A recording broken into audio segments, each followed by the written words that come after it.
Hello aspirants, I welcome you all to the polity series that we have started.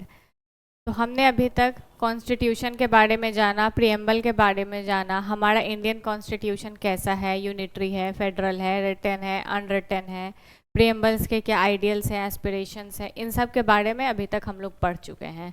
The next thing that we are going to study is fundamental rights. So fundamental rights ये बहुत थोड़ा बल्कि topic है और बहुत ही ज़्यादा important topic है. इसमें आर्टिकल्स बहुत इंपॉर्टेंट है जो आपको प्रीलिम्स, मेंस, इंटरव्यू हर जगह पूछे जा सकते हैं और ये आपको याद होने चाहिए. Like as an aspirant of civil services आपको फंडामेंटल राइट्स की नॉलेज बहुत डेप्थ में होनी चाहिए. मैं पूरी कोशिश करूँगी कि आपको जितना ज़रूरत है यहाँ पे उतना उससे ज़्यादा ही बता दिया जाए, आपको एकदम डिटेल में बताया जाए. तो फंडामेंटल राइट्स कहाँ है कॉन्स्टिट्यूशन में, कहाँ पे दिया गया है फंडामेंटल राइट्स? तो part 3 of the constitution. Constitution कुछ पार्ट्स में डिवाइड है, 22 पार्ट्स. उस पार्ट में जो थर्ड पार्ट है वहाँ पे फंडामेंटल राइट दिया गया है. किस आर्टिकल में? आर्टिकल 12 से 35. ध्यान रखिएगा, part 3 article 12 to 35 deals with fundamental rights. Okay, this has been inspired from Bill of Rights of American Constitution. जब हम लोग पढ़ रहे थे कि इंडिया में क्या चीज़ कहाँ से बोरो किया गया है, मैंने बताया था कि फंडामेंटल राइट्स आपका यूएसए से लिया गया है और यूएसए में बिल ऑफ राइट्स होता है. बिल ऑफ राइट्स से इंस्पायर है हमारा फंडामेंटल राइट जो हमारे कॉन्स्टिट्यूशन में दिया गया है. पार्ट 3 को मैग्ना कार्टा ऑफ इंडिया कहते हैं. मैग्ना कार्टा एक्चुअली में इंग्लैंड में आया था फर्स्ट टाइम, जो एक बहुत ही इम्पॉर्टेंट, उसको वाटरशेड मूवमेंट कहते हैं. तो इंडिया का जो मैग्ना कार्टा है वो हम लोग फंडामेंटल राइट को कहते हैं. नेक्स्ट इज फंडामेंटल राइट जो एक डेमोक्रेसी के हेल्दी फंक्शनिंग के लिए. क्या मतलब हो रहा है हेल्दी फंक्शनिंग ऑफ डेमोक्रेसी से? कि सारे political system, judicial system, executive system सब प्रॉपरली चल रहे हैं. जैसे हमारा प्लान है कि वेलफेयर स्टेट हो, सब कुछ प्रॉपरली चल रहा है, डेमोक्रेसी चल रहा है प्रॉपरली, उसको हम लोग हेल्दी फंक्शनिंग कह रहे हैं. हेल्दी फंक्शनिंग के लिए फंडामेंटल राइट का होना बहुत ही ज़्यादा इम्पॉर्टेंट है. इसीलिए हम लोग इसको corner stone of Indian democracy भी कहते हैं. क्या कहते हैं? Corner stone of Indian democracy. ये हमेशा ध्यान रखिएगा, डायरेक्ट क्वेश्चन भी पूछा जा सकता है. इंडियन डेमोक्रेसी का कॉर्नर स्टोन किसको कहते हैं? तो वो फंडामेंटल राइट्स को कहते हैं. दीज आर द थिंग्स, जो छोटे छोटे टर्म्स हैं जो डायरेक्ट भी पूछे जा सकते हैं, तो इसलिए मैं उन सब से आपको अवेयर करवा रही हूँ. पार्ट 3 और पार्ट 4 को मिला के कॉन्शाइंस या फिर इंटेलेक्चुअल पार्ट ऑफ कॉन्स्टिट्यूशन कहते हैं. क्या मतलब हो रहा है? सबसे पहले तो जान लेते हैं पार्ट 3 में क्या है और पार्ट 4 में क्या है. पार्ट 3 में अभी हम लोग पढ़ रहे हैं क्या है? Fundamental rights. अभी हम लोग जाने हैं पार्ट 3 में फंडामेंटल राइट्स है. Next is part 4. पार्ट 4 में क्या है? DPSP, directive principles of state policy. Fundamental right के बाद हम लोग नेक्स्ट टॉपिक पढ़ेंगे directive principle of state policy. इन दोनों को मिला के, पार्ट 3 और पार्ट 4 को मिला के हम लोग कहते हैं this is conscience of constitution. Constitution का कौन साइंस है? डायरेक्टली पूछा जा सकता है कि कॉन्शाइंस ऑफ कॉन्स्टिट्यूशन किसको कहते हैं? प्रियम्बल को कहते हैं या किस चीज़ को कहते हैं? डीपीएसपी को कह रहे हैं, फंडामेंटल ड्यूटी को कह रहे हैं, फंडामेंटल राइट को कह रहे हैं. तो ये आप कंफ्यूज किया जा सकता है. तो आप हमेशा ध्यान रखिएगा कॉन्साइंस किसको कहते हैं. पार्ट 3 और पार्ट 4 को कहते हैं. Part 3 that is fundamental rights and part 4 that is directive principles of state policy. इन दोनों को साथ में मिला के कॉन्शाइंस ऑफ कॉन्स्टिट्यूशन कहते हैं. These are the basic terms जो आपको जानना चाहिए. डायरेक्ट क्वेश्चंस पूछे जा सकते हैं और नहीं भी पूछे जाए तो ये सब लाइन्स आप मेंस में लिख सकते हैं. बहुत अच्छा इंप्रेशन जाता है. अगर डीपीएसपी या फंडामेंटल राइट पे कुछ क्वेश्चन है और आप उसको इस तरीके से ये दोनों लाइन लिख के अगर आप इंट्रोड्यूस कर रहे हैं तो इससे काफ़ी अच्छा इंप्रेशन जाएगा. इंट्रोडक्शन तो एनी वे बहुत ज़्यादा पावरफुल होना चाहिए. Next is why is it called fundamental. Fundamental right fundamental क्यों है? हमारे पास तो बहुत सारे राइट्स हैं, human rights, civil rights, political rights, बहुत तरीके के राइट्स हैं. फंडामेंटल राइट ही फंडामेंटल क्यों है, बाकी फंडामेंटल क्यों नहीं है? तो उसके बारे में हम लोग जानेंगे कि why is fundamental rights fundamental to the constitution of India, fundamental for ourselves. तो सबसे पहला ये कहाँ से हम लोग को डिराइव हुआ है? Fundamental law of the land से। Fundamental law of the land क्या है? कॉन्स्टिट्यूशन। कॉन्स्टिट्यूशन से हम लोग फंडामेंटल लॉ को डिराइव करते हैं, फंडामेंटल राइट को डिराइव करते हैं। इसलिए हम लोग कहते हैं कि ये बहुत फंडामेंटल है हमारे वेलबींग के लिए। Next is it is important for civilised society. किसी के भी पास बहुत ज़्यादा अथॉरिटी नहीं आ जाए, बहुत आर्बिट्ररी फंक्शनिंग ना करने लगे, कोई पावर सीज ना कर ले, चाहे वो गवर्नमेंट हो, लेजिस्लेचर हो, एग्जीक्यूटिव हो, जुडिशरी हो, या पावर कॉमन पीपल के हाथ में आ जाए तो एनार्की हो जाएगा। किसी के भी पास पावर बहुत ज़्यादा नहीं आ जाना चाहिए, पावर डिवाइडेड रहना चाहिए, और कोई अननेसेसरी यूज़ ना करे अपने पावर का, आर्बिट्ररी यूज़ ना करे अपने पावर का, अथॉरिटेटिव ना हो। ये सब कौन इंश्योर करता है? Fundamental rights. तो एक सिविलाइज्ड सोसाइटी के लिए फंडामेंटल राइट्स बहुत ज़्यादा ज़रूरी है। Next is fundamental rights help us to attain our fullest potential. हम कितना ग्रो कर सकते हैं, हर इंसान के पास एक कैपेसिटी होता है कि हम इतना ग्रो कर सकते हैं। वो मैक्सिमम ग्रोथ पोटेंशियल आपको रीच करने में फंडामेंटल राइट्स आपकी मदद करता है। फंडामेंटल राइट्स किस तरीके के ग्रोथ में मदद करता है?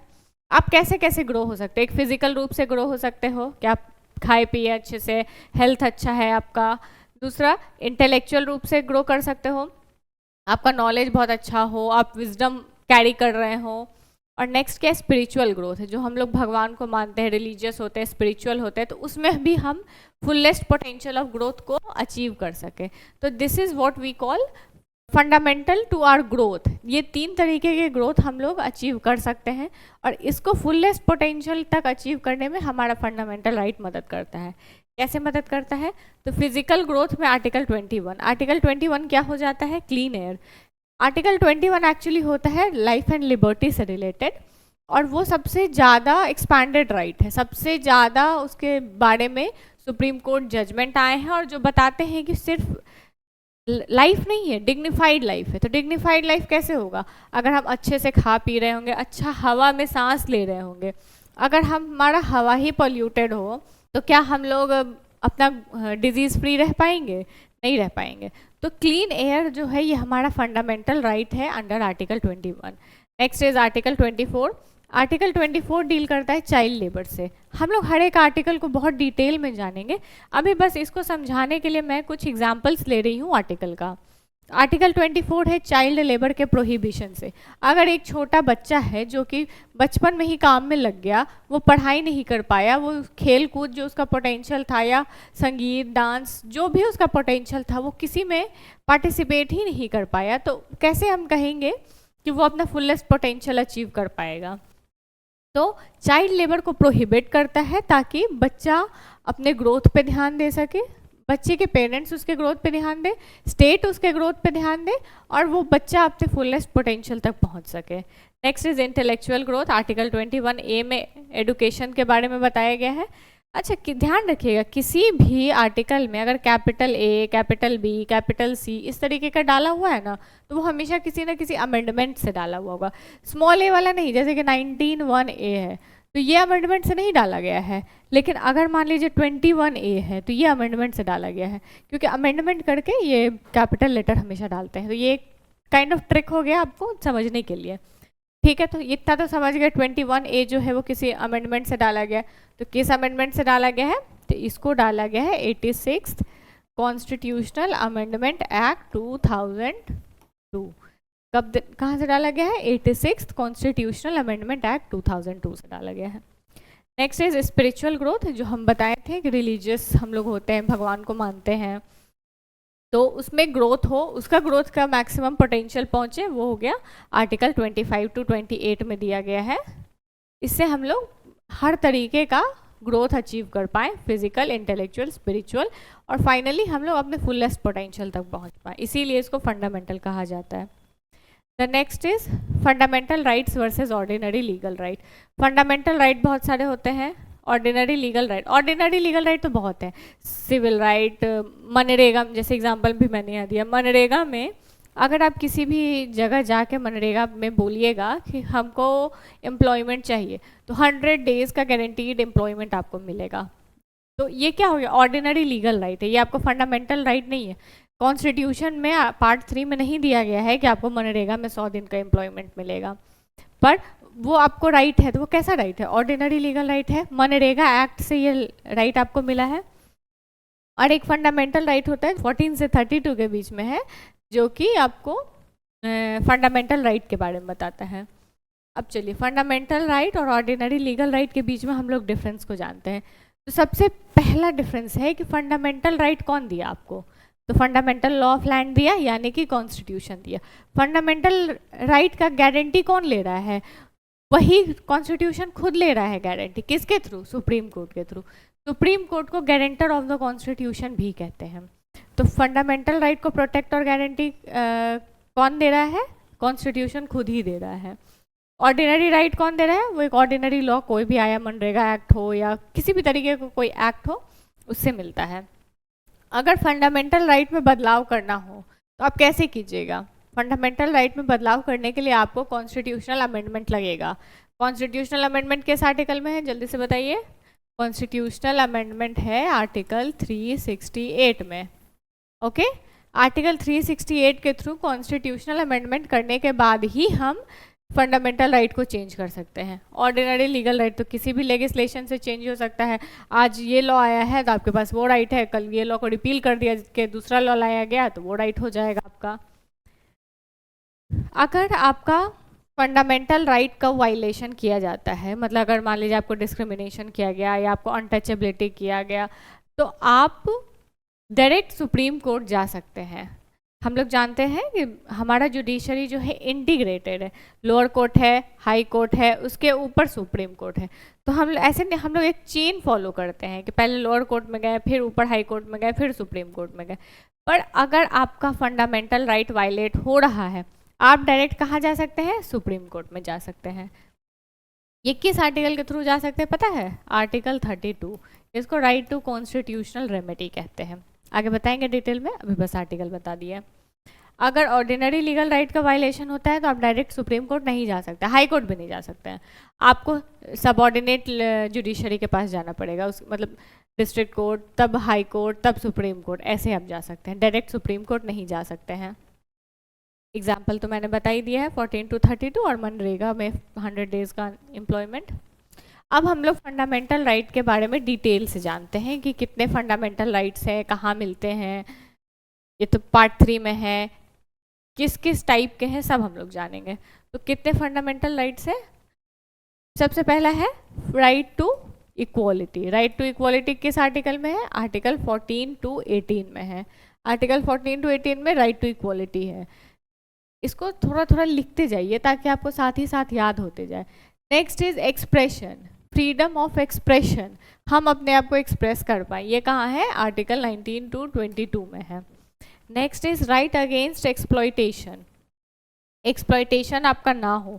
इसमें फोर्स लेबर, चाइल्ड लेबर के बारे में है। ये आपका 23-24 में। पहला क्या था? इक्वालिटी 14 से 18, फ्रीडम ऑफ एक्सप्रेशन 19 से 22, 23-24 एक्सप्लॉयटेशन, 25 से 28 रिलीजन। आप कोई भी रिलीजन फॉलो करना चाहे, कैसे भी करना चाहे वो आप कर सकते हैं, that is freedom of religion. Next is cultural and educational right. यहाँ पे एजुकेशनल इंस्टीट्यूशन को एडमिनिस्टर कैसे किया जाता है, माइनॉरिटी एजुकेशन इंस्टीट्यूशन, इन सब के बारे में हम लोग देखते हैं। ये आर्टिकल 29-30 और आर्टिकल 32 क्या है? Constitutional remedy. अभी बताए थे अगर हम लोगों को अगर वायलेशन होता है फंडामेंटल राइट का तो हम लोग डायरेक्ट सुप्रीम कोर्ट जा सकते हैं। आर्टिकल 32 में, आर्टिकल 32 क्या है? Right to constitutional remedy. कितने राइट्स हो गए? 6।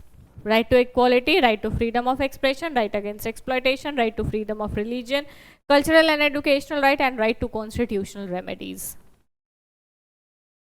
The next is article 12। हमारा पहला स्लाइड में पढ़े थे फंडामेंटल राइट कहाँ से शुरू हो रहा था? Article 12 to 35।